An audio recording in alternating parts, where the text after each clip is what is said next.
Hi there and welcome to another video. Today I'm going to take you through my cute little moving planner. Now this is something that I didn't want to overcomplicate because moving is complicated enough. So let's just quickly take you through how this little planner works. So first of all, up the top here when you fill it out, I want you to put your new address here because you're going to need that information over and over and over again and you are going to forget it. So pop it up here so it's easy to reference. Now let's start over on the left. First of all, I want you to click on this little box twice and you're going to pop up like this and go and select your move date. Then this will update with how many days you have left until your move. And it will also inform this little number here. So how many tasks you have to do this week.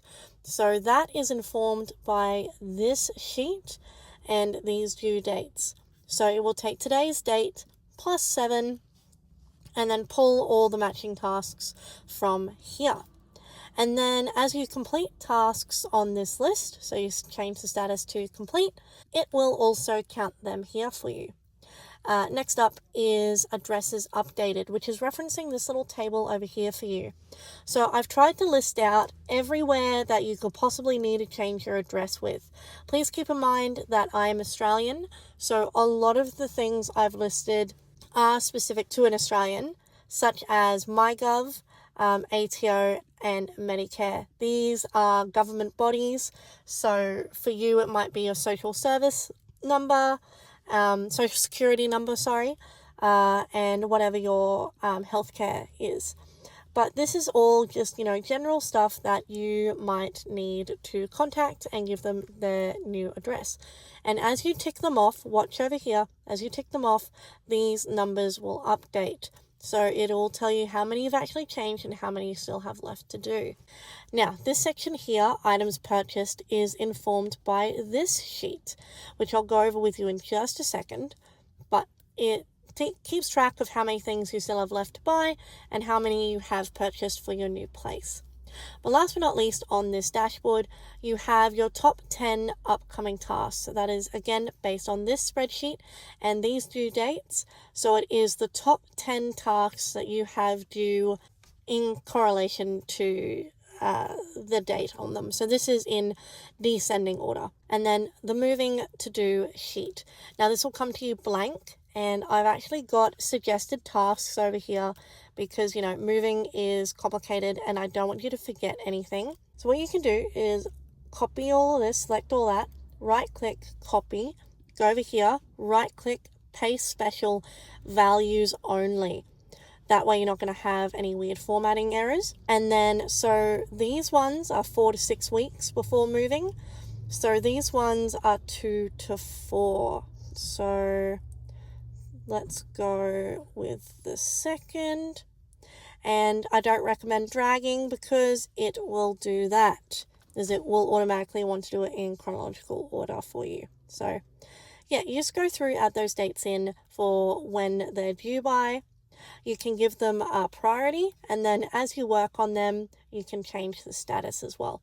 And there's a little room here for notes, so if you get a mover, you can write their name and their contact number, that sort of thing. Last but not least is the home checklist. Now, this took quite a while to get together, but basically this is your new best friend. Everything you could possibly need for your house is in this list. Say you are moving out for the very first time.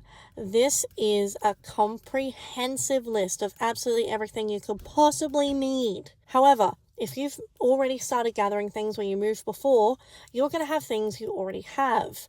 So, what I'm going to do is show you how to transfer items from the left to the right. So the left is things that you need to buy and right are things that you need to bring. So these are things that you already have. So say you already have pillows. Delete that from here and its associated checkbox, pop it over there. Say you already have sheets. Copy and paste. Again, remove that checkbox. It's super important you remove that checkbox because that will inform this number here.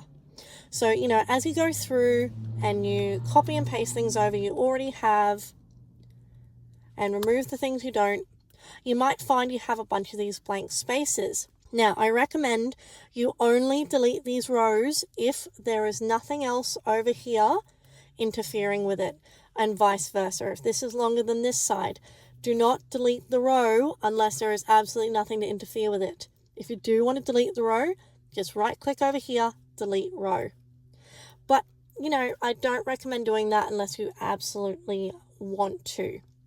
But besides the items on this list, you can choose the quantity, and if you are buying it new, a link of where you're buying it from, how much you're planning to budget, and how much you actually spent. Number up here, total content value, will do a full sum of everything in this column. So when you are doing home and contents insurance, you kind of need this number. So you're going to get total price from this column, which will appear up here, and total price in this column, which will appear up here. So when you go to do your insurance coverage, you have those values of how much your stuff is actually worth.